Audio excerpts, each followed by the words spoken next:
வணக்கம் நண்பர்களே.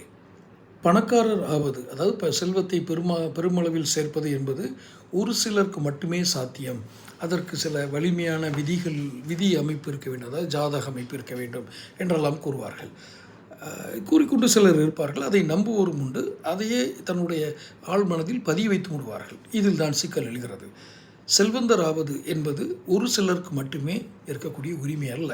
ஆனால் எல்லோரும் முயன்றோம், எல்லோரும் உழைத்தோம், முயற்சி செய்தோம், வியூகங்கள் அமைத்தோம், எல்லோரும் நல்லா தான் நம்முடைய எஃபர்ட்டை கொடுத்தோம், சக்தியை பிரயோகப்படுத்தினோம். ஆனால் ஒரு சிலருக்கு மட்டுமே பணம் கிடைத்து விடுகிறது. இது எப்படி? இந்த இறுதி கேள்வி இருக்கிறது இல்லையா?